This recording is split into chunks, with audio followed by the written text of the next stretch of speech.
Good morning students. तो last class में हम लोग पढ़ लिए थे SN2 रिएक्शन का जो रेट किस किस फैक्टर पे इफेक्ट करता है। तो पहला हम लोग पढ़े थे वहाँ पे नेचर ऑफ द सबस्ट्रेट पढ़े थे, ठीक है ना। वहाँ बताए थे कि अगर अल्फा ब्रांचिंग इंक्रीज करता है तो रेट ऑफ SN2 डिक्रीज करता है, अगर बीटा ब्रांचिंग भी इंक्रीज करेगा तो वहाँ भी रेट ऑफ SN2 डिक्रीज करेगा, अल्फा अनसैचुरेशन भी इंक्रीज करेगा तो रेट ऑफ SN2 डिक्रीज करेगा, बट बीटा अनसैचुरेशन इंक्रीज करेगा तो रेट ऑफ SN2 इंक्रीज करेगा। बताया था ये सब चीज। फिर मैं बताया था वहां पे case of bridge head compound मतलब बाइसाइक्लो कंपाउंड, बताया था कि 7 मेंबरिंग एंड 8 मेंबरिंग जो होता है वो SN2 रिएक्शन शो नहीं करता है, ठीक है ना। रेट ऑफ SN2 रिएक्शन जो होता है वो क्या होता है, directly proportional to the what, stability of the transition state. Rate of SN2 क्या होता है, directly proportional to the stability of the transition state. कहने का मतलब क्या है कि ट्रांजिशन स्टेट जितना ज्यादा स्टेबल बनेगा वहां पे रेट ऑफ SN2 भी क्या होगा, ज्यादा होगा। तो हम लोग वहां पे देखे थे क्या कि रेट जो ट्रांजिशन स्टेट था वहां पे क्या आ रहा था, पार्शियल निगेटिव चार्ज आ रहा था। तो पार्शियल निगेटिव चार्ज जितना ज्यादा स्टेबल होगा, वहां पे जो चार्ज आ रहा है, निगेटिव चार्ज आ रहा है, वो जितना ज्यादा स्टेबल होगा उतना फास्ट ट्रांजिशन स्टेट का फॉर्मेशन होगा और उतना फास्ट हमें क्या मिलेगा, प्रोडक्ट मिलेगा। वहां पे कोई दिक्कत यहां तक।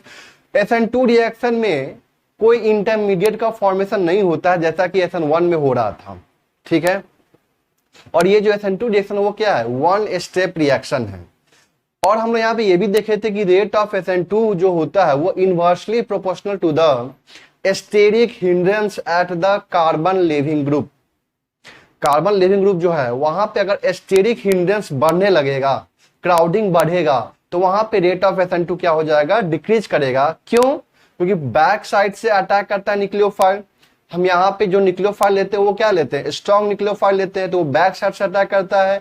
वो क्या करता है, एंटी बॉन्डिंग मॉलिक्यूलर ऑर्बिटल में अपना इलेक्ट्रॉन पेयर डोनेट करता है, उसके साथ कोऑर्डिनेट करता है, इंटरेक्शन करता है और यहाँ पे एक बॉन्ड का फॉर्मेशन करता है। बताए थे ये सब चीज वहां पे हम लोग। वहां पे किसके बीच में इंटरेक्शन होता है, non bonding molecular orbital of the nucleophile and the sigma star anti bonding molecular orbital of the substrate RX, ठीक है ना।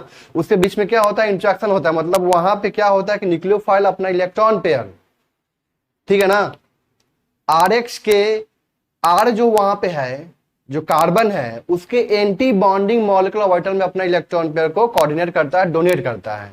तो वहां पे क्या होता है, बॉन्ड का फॉर्मेशन होता है। तो कहने का मतलब क्या है कि अगर वो एंटी बॉन्डिंग में इलेक्ट्रॉन पेयर डोनेट कर रहा है तो वहां पे जो बॉन्ड ऑर्डर हो जाएगा वो बॉन्ड ऑर्डर कितना हो जाएगा, 0 हो जाएगा। क्यों, क्योंकि बॉन्ड ऑर्डर क्या होता है, number of electron in the bonding minus number of electron in the anti bonding molecular orbital upon 2 होता है, ठीक है, ये सब जानते हैं हम लोग। तो बॉन्डिंग में भी 2 है, एंटी बॉन्डिंग में भी 2 है, तो 2 माइनस 2 अपॉन 2, 2 माइनस 2 अपॉन 2 क्या हो जाएगा, 0 हो जाएगा। तो 0 तो करना नहीं है, 0 होने का मतलब क्या होता है, कोई यहाँ पे बॉन्ड ही नहीं है, बॉन्ड कैंसिल हो चुका है। तो ऐसा संभव तो है नहीं, वहां पे तो बॉन्ड बना हुआ है। तो वहां पे हम लोग क्या करते हैं कि जो लिविंग ग्रुप होता है ना, उस लिविंग ग्रुप के बॉन्ड को ब्रेक करके उसको बाहर निकालते हैं ताकि यहाँ पे बॉन्ड ऑर्डर मेंटेन रहे। तो उसी मतलब जो रिएक्टेंट है, जो प्रोडक्ट बन रहा है, उसके बीच में जो एक स्टेट आता है उसको क्या बोलते हैं हम लोग, ट्रांजिशन स्टेट। वो ट्रांजिशन स्टेट क्या था वहां पे कि वहां पे पार्शियल निगेटिव चार्ज आ रहा था, क्योंकि न्यूक्लियोफाइल हम लोग क्या लिए थे, यहाँ पे निगेटिवली चार्ज स्पेसीज लिए थे। और जो वहां पे लिविंग ग्रुप था वो भी क्या था आपका, निगेटिवली चार्ज स्पेसीज वाला था, इलेक्ट्रॉन पेयर लेके बाहर निकल रहा था। तो कहने का मतलब क्या है कि दोनों के पास में क्या था, निगेटिव चार्ज था। तो वो ट्रांजिशन स्टेट जितना ज्यादा स्टेबल होगा, ट्रांजिशन स्टेट जितना ज्यादा स्टेबल होगा, हम लोग बोलेंगे कि रेट ऑफ SN2 भी उतना ही ज्यादा होगा। तो ये चीज आप लोग जानते हैं कि निगेटिव चार्ज को कौन से ग्रुप स्टेबलाइज करता है। तो जितना भी -I, -M, -H ग्रुप है, ठीक है ना, ये सब क्या करता है, निगेटिव चार्ज को क्या करता है, वो स्टेबल करता है। उसका उस पे चार्ज को कम करके क्या करता है, उसको स्टेबल करता है, जिससे क्या होगा कि रेट ऑफ SN2 इंक्रीज करेगा। आरी बात समझ में यहां तक क्लियर है। तो यहां तक हम लोग देख चुके थे कि रेट ऑफ SN2 कैसे इंक्रीज करता है, ठीक है ना, मतलब नेचर ऑफ सबस्ट्रेट पे कैसे डिपेंड करता है रेट ऑफ SN2, हम लोग देख चुके थे। वहां पे दो चीज आया था कि rate of SN2 is directly proportional to the stability of the transition state, और दूसरा क्या बोले थे हम लोग वहां पे कि rate of SN2 is inversely proportional to the steric hindrance at the carbon leaving group. ठीक है ना, ठीक है, यहां तक क्लियर है।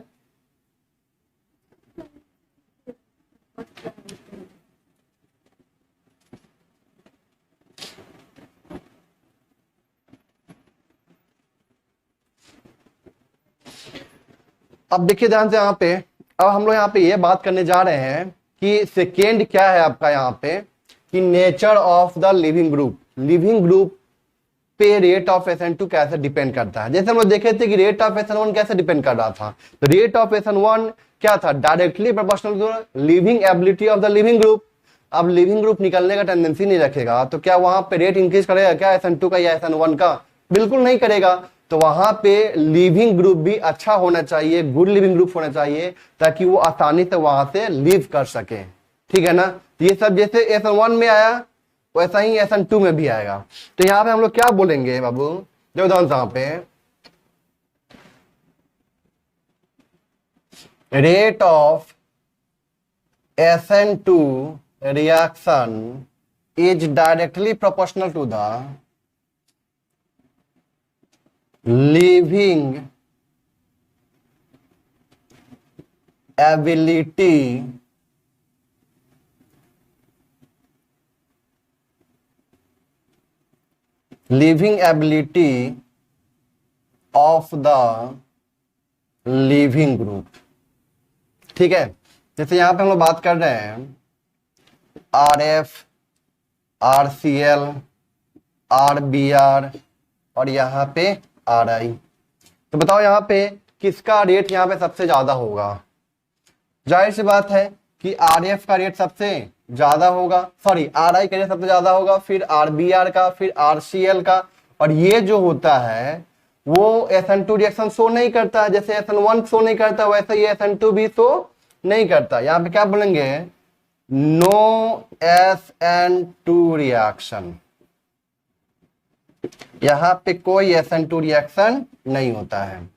ठीक है ना, हम लोग जानते हैं ना कि लिविंग एबिलिटी कैसे चेक करते हैं, weaker the best better the leaving group, या जितना ज्यादा स्टेबल एनायन होगा, जितना ज्यादा स्टेबल एनायन होगा वो भी बेटर द लिविंग ग्रुप होगा। सब बताए हुए हैं, जितना ज्यादा स्टेबल एनायन होगा हम लोग क्या बोलेंगे कि वो क्या होगा, बेटर लिविंग ग्रुप होगा। क्या होगा, बेटर लिविंग ग्रुप होगा। तो यहां से निकाल लो, क्या निकालोगे I माइनस, यहां से निकालो क्या निकालेंगे हम लोग Br माइनस, यहां से क्या निकालेंगे Cl माइनस, यहां से क्या निकालेंगे F माइनस। आ रही बात समझ में? तो यहाँ पे जो लोग बात कर रहे हैं I minus, Br minus, Cl minus, F minus, तो यहाँ पे ज्यादा स्टेबल कौन होगा चेक करते हैं। यहाँ पे हम लोग एक बार तो बता चुका हूं, दो बार बता चुका हूं, ये थर्ड टाइम है। देखो ध्यान से, यहाँ पे Br minus, Cl minus, F minus, हम लोग जानते हैं क्या कि चार्ज डेंसिटी, क्या charge density is equal to क्या होता है, चार्ज अपॉन साइज होता है। ठीक है ना, अगर चार्ज डेंसिटी इंक्रीज करेगा, मैं क्या बोल रहा हूं, अगर चार्ज डेंसिटी इंक्रीज करेगा, चार्ज डेंसिटी क्या करेगा, इंक्रीज करेगा, तो वहां पे हम लोग क्या बोलेंगे कि स्टेबिलिटी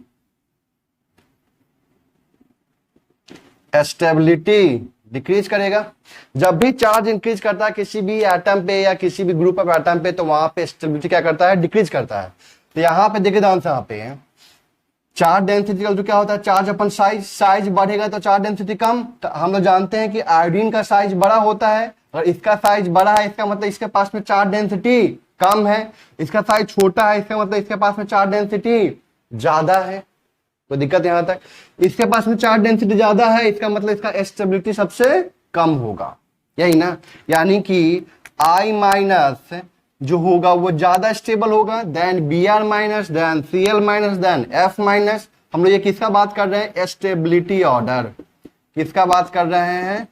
स्टेबिलिटी क्या बात कर रहे हैं, ठीक है ना। तो I minus more stable then F minus, कोई दिक्कत यहां तक? अगर ये ज्यादा स्टेबल है इसका मतलब इसका लीविंग एबिलिटी भी क्या होगा? ज्यादा होगा। तो हम जानते हैं कि leaving tendency is directly proportional to the, या लीविंग एबिलिटी बोल दीजिए, कोई दिक्कत नहीं है। Leaving ability is directly proportional to the what? Stability of the what? Anion.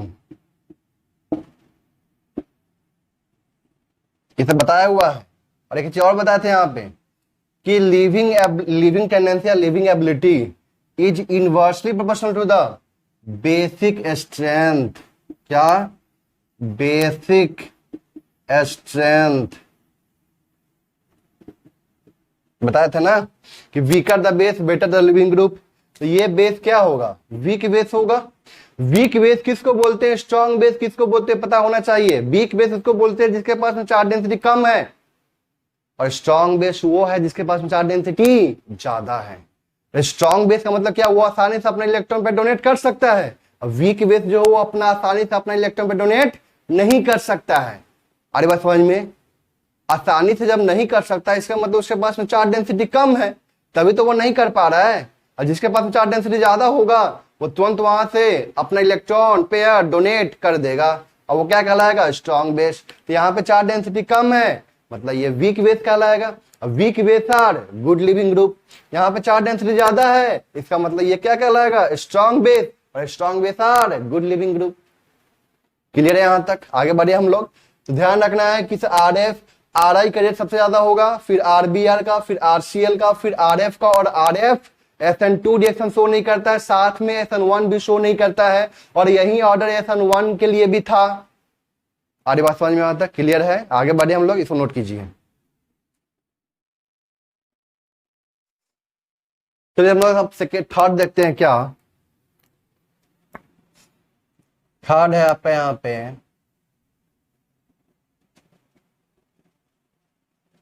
Nature of what? Solvent. मतलब कौन सा सॉल्वेंट ले जिससे कि रेट ऑफ SN2 फास्ट हो जाए, ठीक है ना। रेट ऑफ SN2 क्या हो जाए? फास्ट हो जाए। देखिए जानते हैं यहाँ पे, हम जानते हैं कि सॉल्वेंट दो तरह के होते हैं, polar solvent and non polar solvent, ठीक है ना। अब पोलर सॉल्वेंट भी दो तरह का होता है, polar protic and polar A protic solvent. तो आपको याद होगा कि SN1 रिएक्शन जो था वो पोलर प्रोटिक सॉल्वेंट उसको क्या करता था? फेवर करता था, मतलब उसके रेट को इंक्रीज करता था। लेकिन यहाँ पे जो हम लोग बात करने जा रहे हैं, सुनिएगा ध्यान से। यहाँ पे जो न्यूक्लियोफाइल होगा ना, यहाँ पे जो न्यूक्लियोफाइल होता है SN2 रिएक्शन के अंदर, न्यूक्लियोफाइल SN2 में दोनों लेते हैं हम लोग यहाँ पे। क्या? Negatively charged nucleophile. क्या? Negatively charge nucleophile. दूसरा क्या होगा यहाँ पे? Neutral nucleophile. ठीक है, यहां तक क्लियर है। यहाँ पे जो SN2 रिएक्शन में जो आएगा वो दो तरह का न्यूक्लियोफाइल होगा। एक क्या होगा आपका? Negatively charge nucleophile. दूसरा क्या होगा आपका यहाँ पे? Neutral nucleophile. अब देखिए ध्यान से, यहाँ पे सुनिएगा ध्यान से। यहाँ पे मैं पहले यहाँ बात कर रहा हूँ निगेटिवली चार्ज न्यूक्लियोफाइल का, ठीक है ना। देखिए ध्यान से, यहाँ पे OH माइनस प्लस RH यही ना होता है। और यहाँ पे क्या बनाता है? ये जाके यहाँ पे इसके एंटी बॉन्डिंग में अटैक करता है और यहाँ से लिविंग ग्रुप को बाहर निकालता है। और बीच में जो बनता है ट्रांजिशन स्टेट, याद होगा OH, ये बॉन्ड बन रहा है R, और ये बॉन्ड ब्रेक कर रहा है, क्या है? X। और यहाँ पे क्या आता है? Delta negative. यहाँ भी क्या आता है? Delta negative. और ये क्या कहलाता है, ट्रांजिशन स्टेट कहलाता है। ये क्या कहलाता है, ट्रांजिशन स्टेट, ठीक है ना। अब देखिए ध्यान से यहाँ पे कि यहाँ पे जो निगेटिवली चार्ज है, यहाँ पे जो निगेटिव चार्ज है, negative charge is dispersed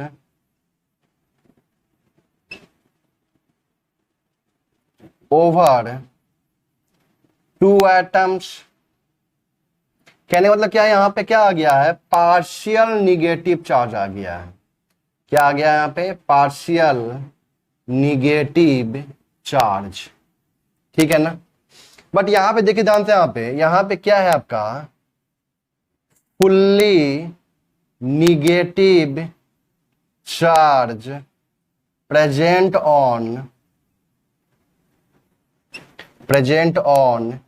nucleophile, ठीक है ना। यहां पे क्या है आपका, fully negative charge present on nucleophile.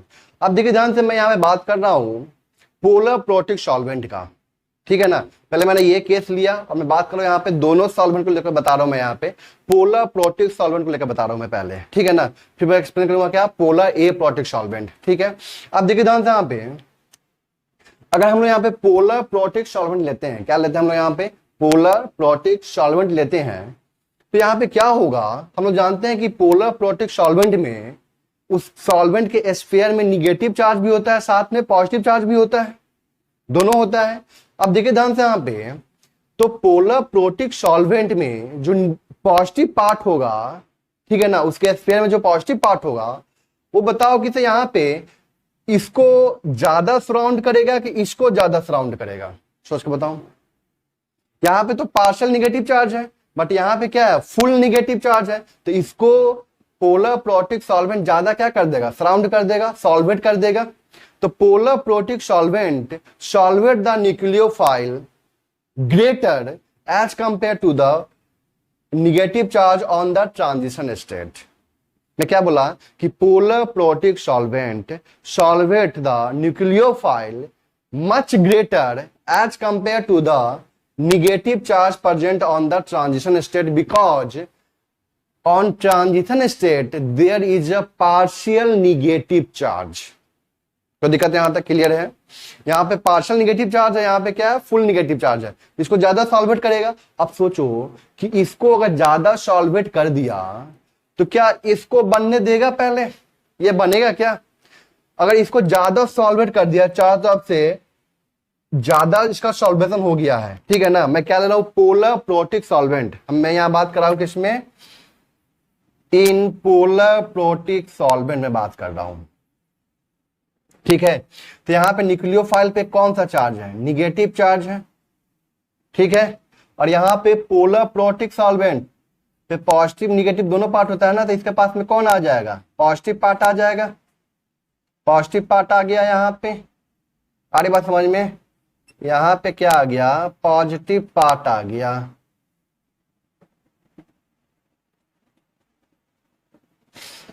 तो इसको यहां पे क्या बोलेंगे कि मोर सॉल्वेशन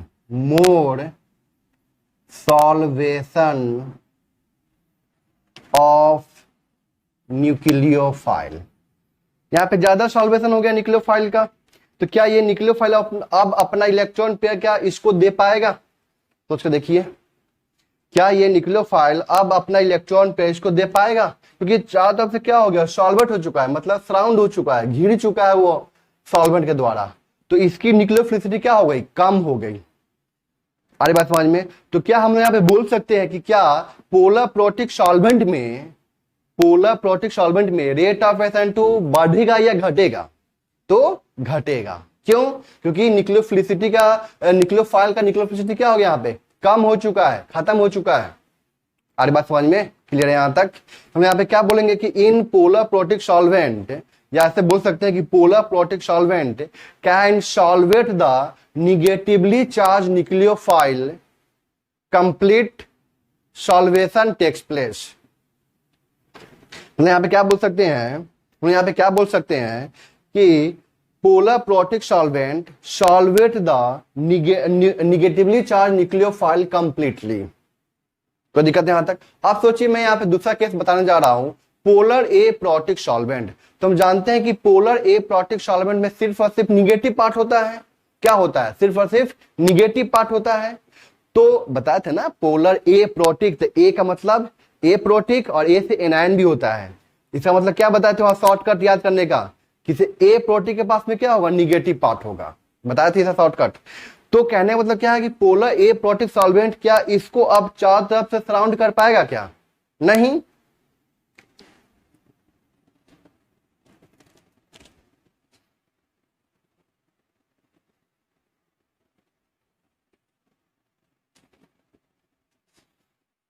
मैं यहां पे क्या बोल रहा था बाबू कि यहां पे इस न्यूक्लियोफाइल को पोलर ए प्रोटिक सॉल्वेंट सराउंड नहीं कर पाएगा, जिसकी वजह से इसकी न्यूक्लियोफिलिसिटी यहां पे मेंटेन रहेगी। अब ये as a nucleophile better nucleophile की तरह यहां पे काम करेगा और रेट ऑफ SN2 को इंक्रीज कर देगा। तो यही मैं यहां पे स्टेटमेंट लिखने जा रहा हूं, इसको आप लोग नोट कर लीजिए। मैं फिर यहां पे लिखूंगा इसके बाद का, आप लोग यहां से लिखिएगा, ठीक है।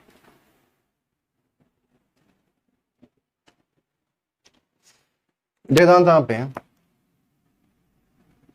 Polar protic solvent can solvate the nucleophile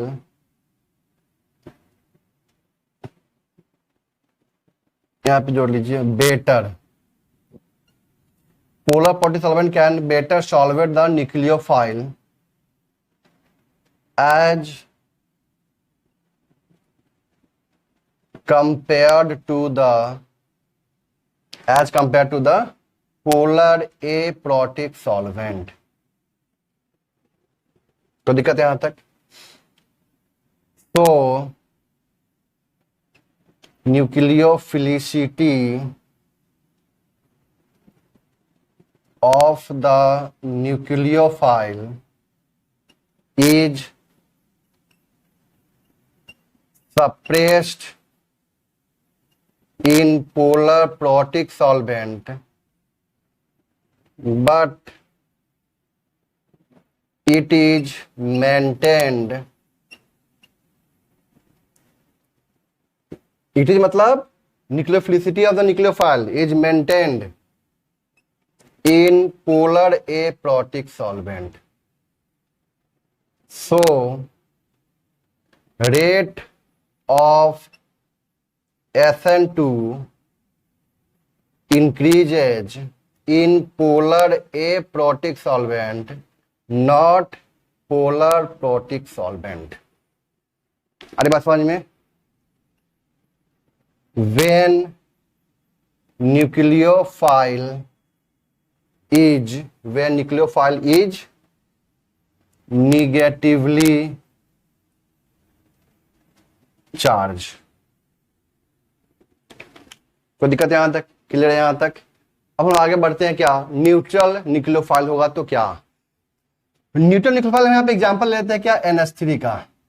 NH3 जो होता है ये एक स्ट्रॉन्ग न्यूक्लियोफाइल है, बेटा न्यूक्लियोफाइल है, न्यूट्रल है बट वो बेटा न्यूक्लियोफाइल है, स्ट्रॉन्ग न्यूक्लियोफाइल होता है NH3।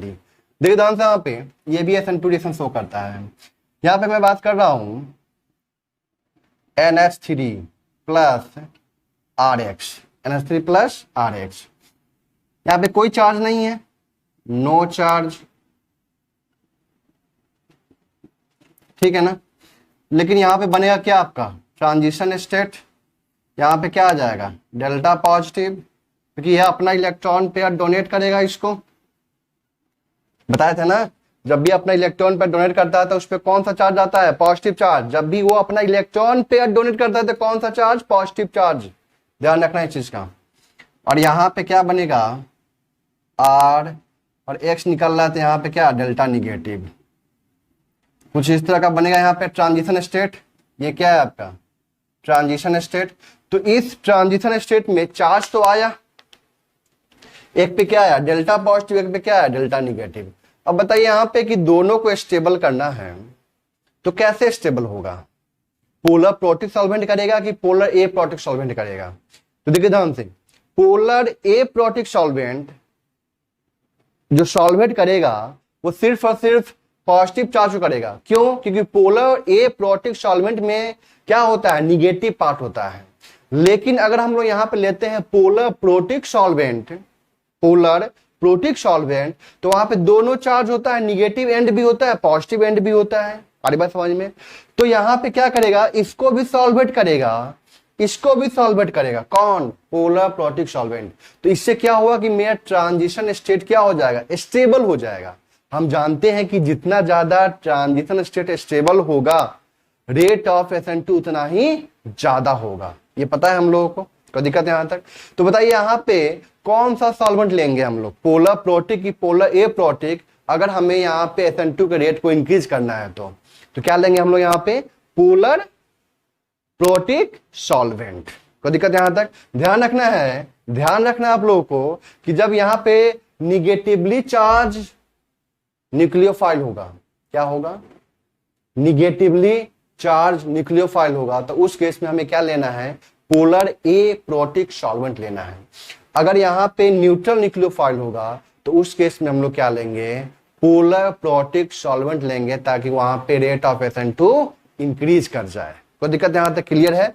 वो क्या करेगा, जो यहां पे बनेगा आपका ट्रांजिशन स्टेट, उस ट्रांजिशन स्टेट को पोलर प्रोटिक सॉल्वेंट स्टेबल कर देगा। क्लियर यहां तक? तो हम लोग यहां पे बोल सकते हैं क्या, polar protic solvent can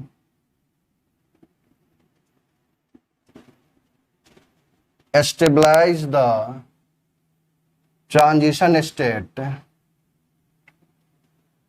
can better stabilize the transition state as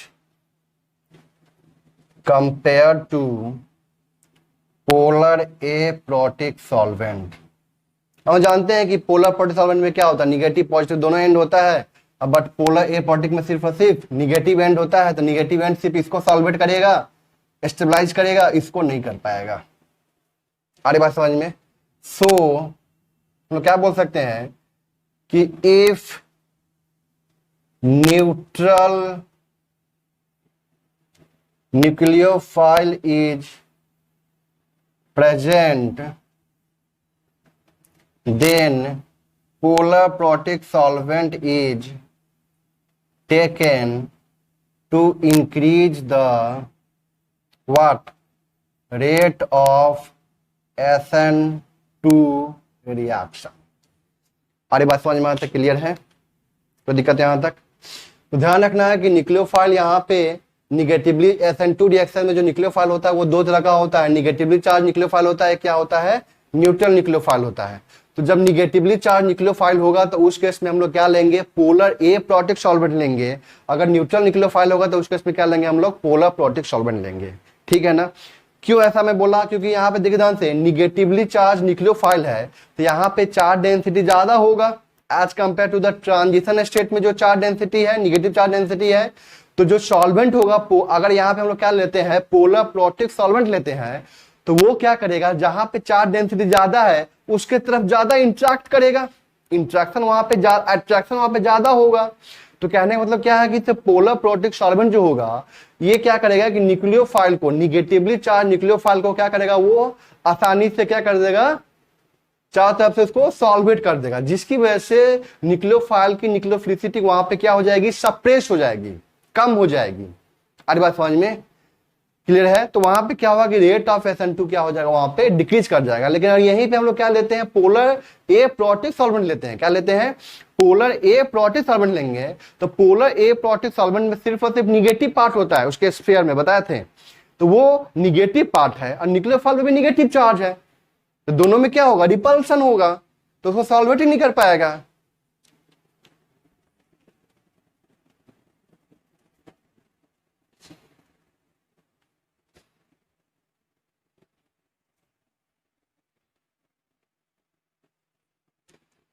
अरे बात समझ में यहां तक? कोई दिक्कत है यहां तक? उसको सॉल्वेट नहीं कर पाएगा। क्लियर है यहां तक? अब हम लोग बात करते हैं क्या न्यूट्रल न्यूक्लियोफाइल में। तो न्यूट्रल न्यूक्लियोफाइल में यहाँ पे कोई चार्ज नहीं है, अभी न्यूट्रल है, ठीक है ना? तो जब यहाँ पे रिएक्शन करेगा तो यहाँ पे बनेगा क्या? ट्रांजिशन स्टेट, जिसमें क्या आ जाएगा? आपका पॉजिटिव चार्ज भी आएगा, निगेटिव चार्ज भी आएगा। तो यहाँ पे अगर हम लोग क्या लेते हैं, पोलर ए प्रोटिक सॉल्वेंट लेते हैं, तो सिर्फ और सिर्फ पोलर ए प्रोटिक सॉल्वेंट सिर्फ और सिर्फ क्या होता है, निगेटिव पार्ट होता है, तो सिर्फ और सिर्फ इसको सॉल्वेट करेगा, इसको तो छोड़ देगा। लेकिन हम लोग यहाँ पे क्या ले लेते हैं, पोलर प्रोटिक सॉल्वेंट लेते हैं। क्या लेते हैं, पोलर प्रोटिक सॉल्वेंट लेते हैं। तो उस केस में दोनों चार्ज होगा, निगेटिव चार्ज भी होगा, पॉजिटिव चार्ज भी होगा। तो वो क्या करेगा, इसको भी सॉल्वेट करेगा, इसको भी सॉल्वेट करेगा, जिसकी वजह से ट्रांजिशन स्टेट ज्यादा स्टेबल हो जाएगा। और जितना ज्यादा ट्रांजिशन स्टेट स्टेबल होगा, हम लोग बोलेंगे वहां पे कि रेट ऑफ SN2 वहां पे ज्यादा होगा। तो ध्यान रखना है आप लोगों को यहाँ पे क्या, और आप लोगों को पता है ना कि पोलर ए प्रोटिक क्या है, पोलर प्रोटिक क्या है। तो पोलर प्रोटिक सॉल्वेंट में क्या क्या आया था, याद है ना, वाटर, अल्कोहल, अरे बात समझ में, कार्बोक्सिलिक एसिड, ये सब, अमोनिया, ये सब आया था वहां पे पोलर प्रोटिक सॉल्वेंट में। अब पोलर ए प्रोटिक सॉल्वेंट में क्या आया था वहां पे, पोलर ए प्रोटिक सॉल्वेंट में क्या आया था, acetone, DMSO dimethyl sulphoxide, DMF dimethyl formamide, DMAC dimethyl acetamide, ये सब बताए थे ना, ध्यान रखना है। ईथर, टेट्राहाइड्रोफ्यूरान, ये सब बताए थे, तो ध्यान रखना है, ठीक है ना, कि पोलर प्रोटिक सॉल्वेंट क्या होता है, पोलर ए प्रोटिक सॉल्वेंट क्या होता है, ठीक है ना। क्लियर है यहां तक, आगे बढ़े हम लोग। तो देखिए बाबू, हम लोग यहाँ पे 3 फैक्टर देख चुके हैं, हम चौथा फैक्टर देखने जा रहे हैं, क्या, नेचर ऑफ द न्यूक्लियोफाइल।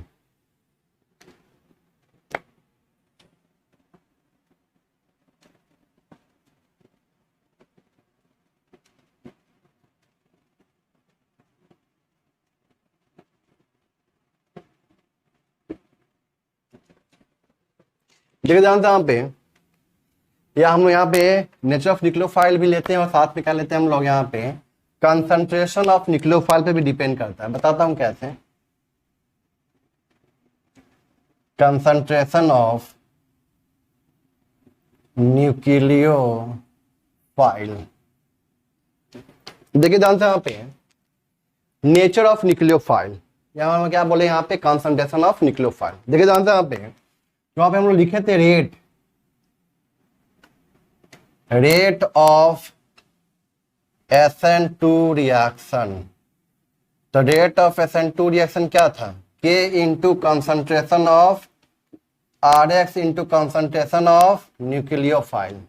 मतलब कि RX के कंसंट्रेशन पे डिपेंड करेगा, ठीक है ना, और न्यूक्लियोफाइल के कंसंट्रेशन पे भी डिपेंड करेगा। अब देखिए ध्यान से, हम लोग किसका बात करने जा रहे हैं यहाँ पे, न्यूक्लियोफाइल के कंसंट्रेशन या न्यूक्लियोफाइल का जो नेचर है उस पर हम लोग बात करने जा रहे हैं। तो देखिए ध्यान से यहाँ पे, अगर हम लोग यहाँ पे कंसंट्रेशन न्यूक्लियोफाइल को बढ़ाएंगे तो रेट ऑफ SN2 भी क्या हो जाएगा, बढ़ जाएगा। सोच के देखिए, अगर हम लोग इसको दोगुना करते तो ये भी क्या हो जाएगा, दोगुना हो जाएगा। इसको दोगुना करेंगे तो ये भी दोगुना हो जाएगा। इस दोनों को 2 गुना करेंगे, इसको भी 2 गुना, इसको भी 2 गुना, तो टोटल कितना हो गया, 2 इंटू 2 4 गुना। तो रेट ऑफ SN2 क्या हो जाएगा, 4 गुना हो जाएगा, 4 गुना हो जाएगा। अरे बात समझ में यहां तक क्लियर है। इसको 2 गुना किए तो रेट ऑफ SN2 2 गुना हो गया, इसको 2 गुना किए तो भी रेट ऑफ SN2 2 गुना हो गया। अगर ये 2 गुना, ये 2 गुना, दोनों 2 गुना, तो 2 इंटू 2 इंटू 2 क्या हो जाएगा, 4। मतलब 4 times rate of SN2 increase कर जाएगा। इसका मतलब क्या हुआ कि इस न्यूक्लियोफाइल के कंसंट्रेशन पे रेट ऑफ SN2 डिपेंड करता है। अरे बात समझ में, मतलब हम यहाँ पे क्या बोल सकते हैं कि high concentration of nucleophile, high concentration of nucleophile increases the rate of SN2, ठीक है ना। High concentration of nucleophile increases the rate of SN2। कोई दिक्कत यहां तक क्लियर है। हाई कंसंट्रेशन जो न्यूक्लियोफाइल का होगा ना, वो क्या करेगा, SN2 के रेट को इंक्रीज करेगा। क्लियर है यहां तक। तो ये तो हो गया आपका concentration of the nucleophile. Nucleophile यहाँ पे क्या होना चाहिए, हाई कंसंट्रेशन में होना चाहिए, ताकि वहां पे क्या हो जाए, SN2 रिएक्शन हो जाए। क्लियर यहां तक। अब हम लोग बात करने जा रहे हैं क्या, नेचर ऑफ द न्यूक्लियोफाइल। ध्यान से बताए थे आप लोगों को कि SN1 में हम लोग क्या लेते हैं, वीक न्यूक्लियोफाइल लेते हैं। ऐसे तो SN1 रिएक्शन जो होता है तो कंसंट्रेशन ऑफ द न्यूक्लियोफाइल पे डिपेंड नहीं करता है, दूसरी बात नेचर ऑफ द न्यूक्लियोफाइल पे डिपेंड नहीं करता है, ठीक है ना। लेकिन हम लोग वहां पे क्या बोलते हैं, क्योंकि देखिए जो न्यूक्लियोफाइल आ रहा है वो तो फर्स्ट स्टेप में आ रहा है, वो तो आधे स्टेप में आ ही नहीं रहा है। लेकिन वहां पे हम लोग क्या बोलते हैं कि इसे पुअर न्यूक्लियोफाइल, वीक न्यूक्लियोफाइल लेते हैं हम लोग, ताकि वो क्या करे, इंतजार करे, लिविंग ग्रुप को बाहर निकलने दे, कार्बोक्सिल बनने दे, रीअरेंज होने दे, उसके बाद जाके वहां पे वो न्यूक्लियोफाइल अटैक करेगा। लेकिन यहाँ पे तो ऐसा कुछ है नहीं खेल। यहाँ पे तो क्या है कि स्ट्रॉन्ग न्यूक्लियोफाइल लेते हैं, वो क्या करेगा, डायरेक्ट यहाँ पे अटैक करेगा, लिविंग ग्रुप को बाहर निकालेगा। वो तो लिविंग ग्रुप के निकलने का वेट नहीं करेगा। किस केस में, SN2 रिएक्शन के केस में लिविंग ग्रुप के निकलने का वो इंतजार नहीं करेगा। तो यहाँ पे हम लोग को कैसा लेना पड़ेगा न्यूक्लियोफाइल, स्ट्रॉन्ग न्यूक्लियोफाइल लेना होगा। कोई दिक्कत यहां तक, हम यहाँ पे क्या बोलेंगे, strong nucleophile increases the rate of SN2 reaction, ठीक है ना। स्ट्रॉन्ग न्यूक्लियोफाइल जितना ज्यादा स्ट्रॉन्ग होगा उसका रेट ऑफ SN2 भी क्या होगा, वहां पे ज्यादा होगा। अब देखिए ध्यान से, यहां पे इस काम पहले नहीं करना था तुम लोगों को।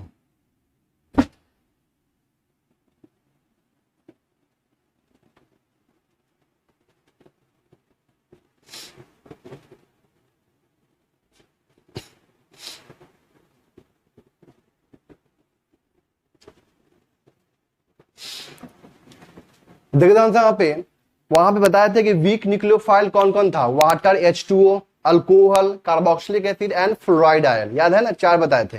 अब यहाँ पे जो भी बचा न्यूक्लियोफाइल ना, वो सब के सब क्या होगा, यहाँ पे स्ट्रॉन्ग न्यूक्लियोफाइल होगा। तो देखिए ध्यान से, यहाँ पे सुनिएगा ध्यान से, यहाँ पे स्ट्रॉन्ग न्यूक्लियोफाइल मैं यहाँ पे लिखने जा रहा हूँ। देखिए ध्यान से, यहाँ पे मैं सबसे पहले बताऊंगा यहाँ पे कार्बन कंटेनिंग न्यूक्लियोफाइल, कार्बन वाला जो न्यूक्लियोफाइल कौन कौन है वो मैं यहाँ पे लिखने जा रहा हूँ। देखिए ध्यान से, यहाँ पे तो कार्बन वाला जो न्यूक्लियोफाइल होगा वो क्या होगा, साइनाइड आयन, CN-, ठीक है, यहां तक क्लियर है। फिर यहां पे आ जाएगा आपका क्या, RC ट्रिपल बॉन्ड C पे माइनस, ये सब क्या है आपका कार्बन वाला न्यूक्लियोफाइल है। तो दिक्कत यहां तक क्लियर है। यहां पे हम ले सकते हैं क्या, और R- भी ले सकते हैं। ये सब भी क्या है आपका स्ट्रॉन्ग न्यूक्लियोफाइल है, ठीक है यहां तक। अब यहाँ पे मैं बात कर रहा हूं नाइट्रोजन वाला न्यूक्लियोफाइल, कौन कौन होगा नाइट्रोजन वाला न्यूक्लियोफाइल। तो देखिए ध्यान से, यहाँ पे NH3 और इसका एनायन तो NH2-, ठीक है। RNH2 1 डिग्री वाला तो इसका एनायन RNH-, ठीक है ना। फिर 2 डिग्री R2NH, 3 डिग्री R3N। अरे बात समझ में, तो ये क्या है आपका नाइट्रोजन वाला न्यूक्लियोफाइल है यहाँ पे। अरे बात समझ में आता है, क्लियर है। आगे बढ़े हम लोग।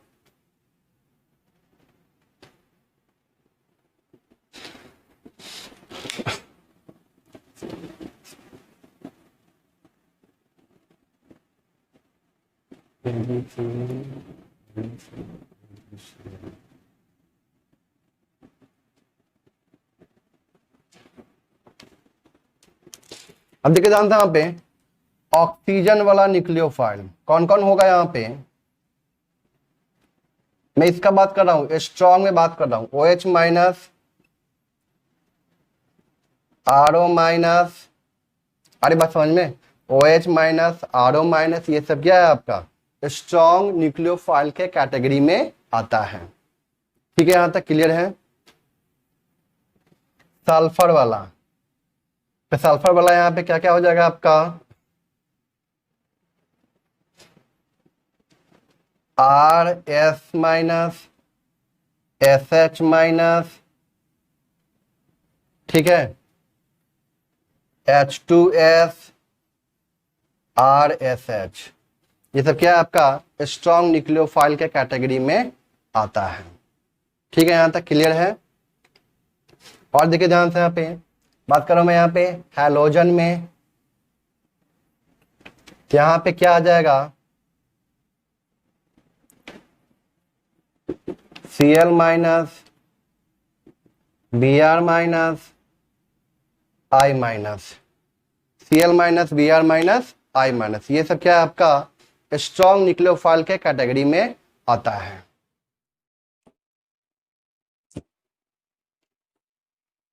बाबू यहाँ पे तो क्लियर है आप लोगों को, ये कार्बन वाला क्या होगा Cn माइनस होगा, ठीक है ना, नाइट्रोजन में ये सब होगा, ऑक्सीजन में ये सब, सल्फर में ये सब, हैलोजन में ये सब, ठीक है ना।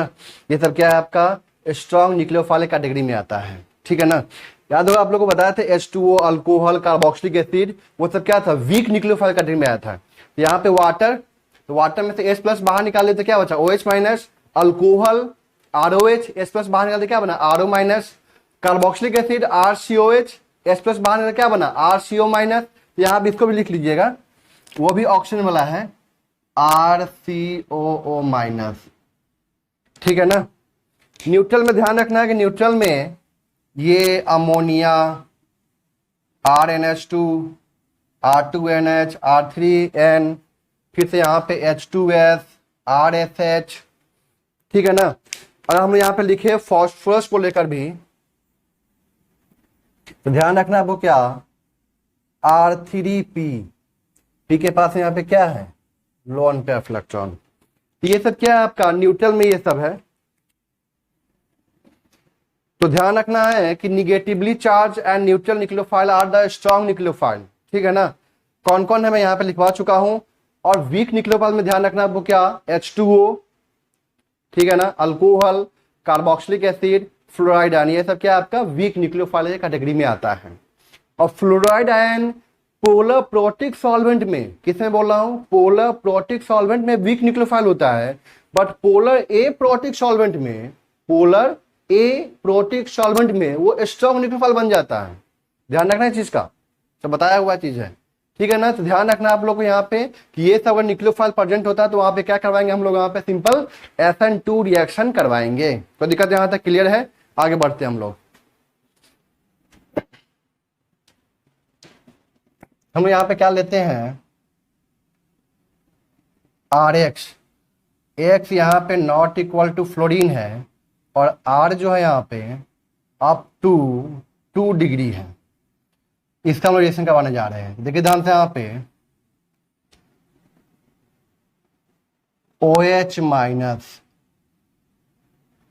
इसको हम कौन सा सॉल्वेंट में लेंगे पोलर प्रोटिक की पोलर ए प्रोटिक, पोलर ए प्रोटिक, ध्यान रखना है SH माइनस, सॉरी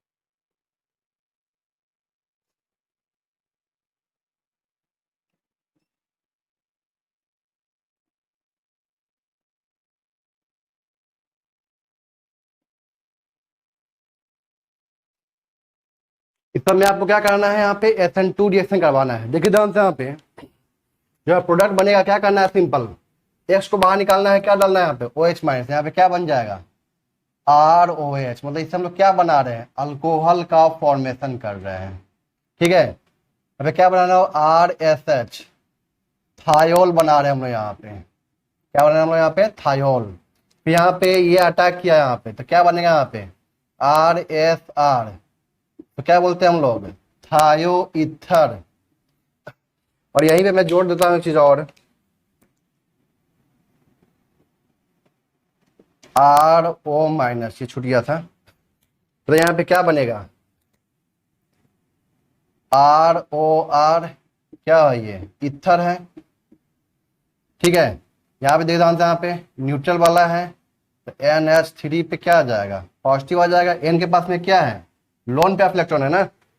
अरे बात समझ में, बताए थे ना कि जब भी लोन पे इलेक्ट्रॉन अपना डोनेट करेगा तो यहाँ पे क्या आ जाएगा, जब भी अपना स्पेसीज लोन पे इलेक्ट्रॉन को डोनेट करेगा तो यहाँ पे क्या आ जाएगा, पॉजिटिव चार्ज आ जाएगा। यहाँ पे क्या है, निगेटिव चार्ज है, इसलिए यहाँ पे यहाँ से निगेटिव निकल रहा है और यहाँ पे निगेटिव आ रहा है, इसलिए यहाँ पे कोई फर्क नहीं पड़ा। लेकिन यहाँ पे क्या आ रहा है, आपका न्यूट्रल वाला आ रहा है, ध्यान रखना है इस चीज का।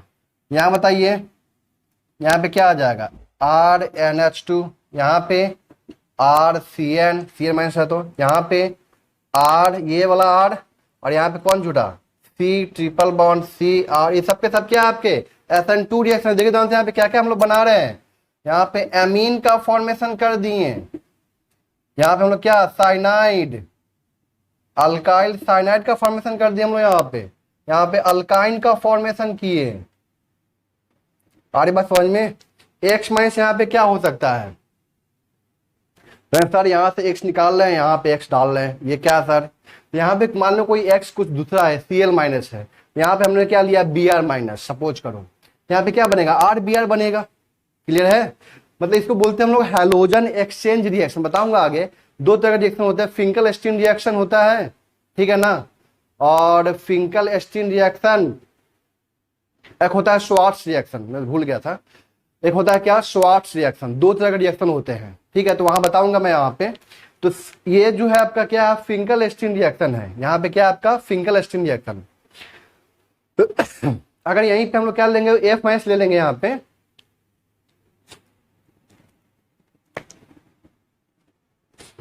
अगर हम लोग यहाँ पे F माइनस ले लेंगे तो इसको बोलते हैं श्वार्ट्ज रिएक्शन। बताऊंगा ये दोनों रिएक्शन में आगे बताऊंगा, आप लोग टेंशन मत लीजिए उसके लिए। तो यहाँ पे अभी क्या बना लेना है आपको, अभी RX ही बना लेना है,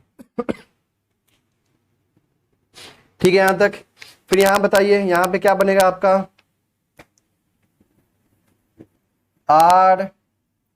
RSH2 पॉजिटिव, बाद में यहाँ से H प्लस बाहर निकल जाएगा, यहां से भी H प्लस बाहर निकल जाता है, आगे आगे बताऊंगा इस चीज के बारे में। RPCH3 होल 3 और P पे क्या आ जाएगा पॉजिटिव पर, नोट कीजिए इसको। ये सब क्या है आपका SN2 रिएक्शन, यहां से H प्लस बाहर निकल जाएगा, यहां से H प्लस बाहर निकल जाएगा, ठीक है, क्लियर है यहां तक। अब देखिए जानते हैं यहाँ पे हम लोग का SN2 रिएक्शन खत्म हो चुका है, हम यहाँ बता चुके हैं, स्टोइकोमेट्री बता चुके हैं इसके बारे में, ठीक है ना। देखिए जानते हैं यहाँ पे एक चीज और है, क्या डिफरेंस जो है ना इसका SN1 SN2 का डिफरेंस में बाद में लिखवा दूंगा उस चीज को। देखिए जानते हैं यहाँ पे जो यहाँ पे 2 डिग्री होता है ना, 2 डिग्री, यहाँ पे मैं एक चीज लिख रहा हूँ, आप लोगों को समझा रहा हूँ। तो यहाँ पे मैं लिखा CH3X CH3 CH2X CH3 CH CH3X CH3 CH3 CH3X। तो आप लोग बताए थे कि ये जो होता है वो ओनली SN1 रिएक्शन शो करता है, SN1 रिएक्शन शो करता है, बट SN2 रिएक्शन शो नहीं करता है due to the steric hindrance. बताए थे ना, ड्यू टू स्टेरिक हिंड्रेंस, ठीक है। अब बताए थे यहाँ पे कि ये दोनों जो होता है do not show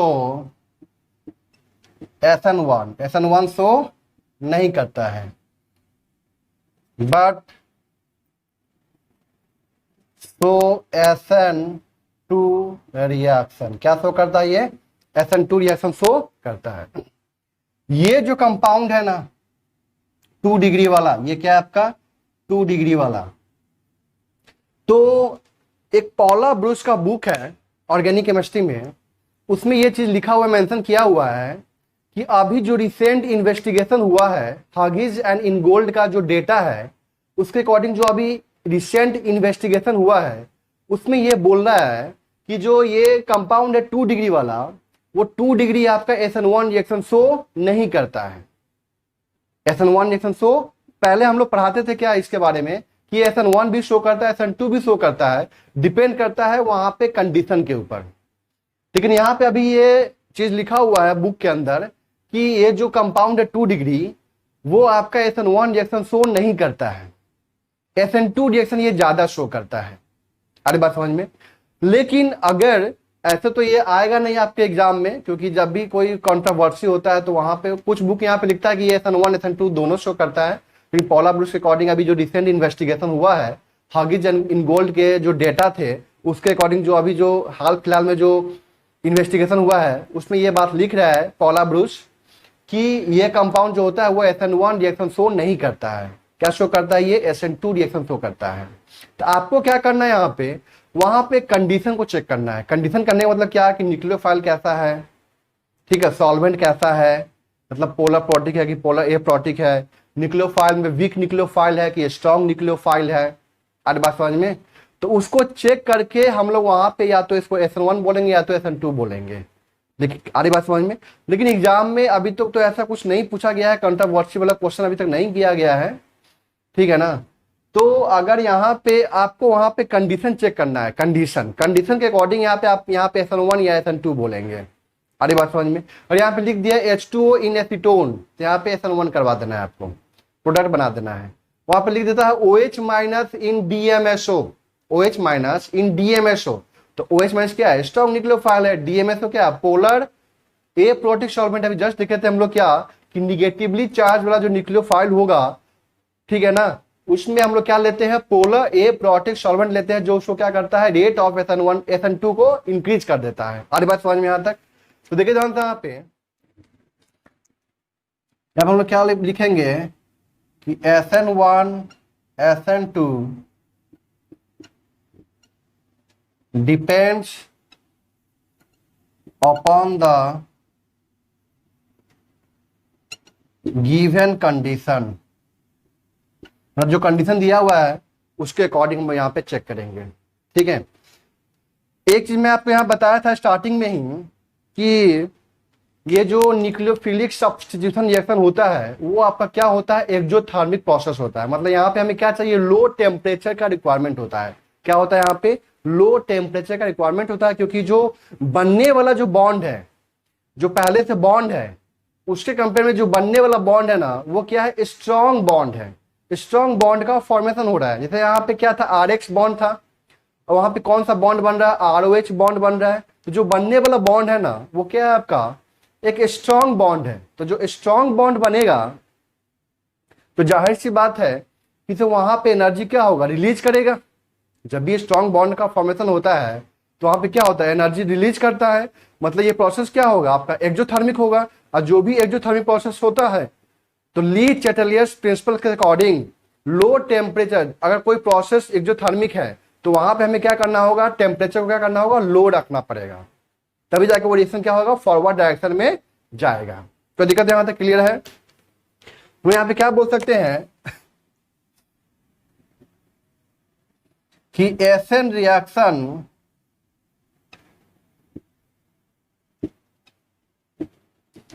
will take place at low temperature। मैं यहाँ पे क्या मान लेते हैं इसको? रूम टेम्परेचर, या रूम टेम्परेचर थोड़ा सा ज्यादा, बहुत ज्यादा नहीं। अगर बहुत ज्यादा टेम्परेचर कर दी तो वहां पे हो जाता है इलिमिनेशन रिएक्शन। आगे बताऊंगा मैं, इसके बाद ही आने वाला है क्या? Elimination reaction. तो रूम टेम्परेचर या उससे थोड़ा सा ज्यादा, जैसे 25 डिग्री हम लोग मानते हैं रूम टेम्परेचर, 27-30 तक हम लोग क्या कराएंगे? वहां पे आपका SN2 SN1 रिएक्शन करवा देंगे वहां पे। लेकिन टेम्परेचर जैसे बढ़ गया, 50 हो गया, 60 हो गया, तो वहां पे फिर हम लोग क्या करवाते हैं? Elimination reaction. यही सब होगा, सबस्ट्रेट यही होगा, न्यूक्लियोफाइल भी यही होगा, लेकिन वहां पे क्या हो जाएगा? आपका इलिमिनेशन रिएक्शन हो जाएगा। बताया था एक बार आप लोगों को। तो आगे बताऊंगा उस चीज को। यहां तक क्लियर है? तो ध्यान रखना है कि nucleophilic substitution reaction will take place at low temperature. तो दिक्कत यहां तक क्लियर है? क्यों भाई? Because SN reaction is a what? Is an exothermic process।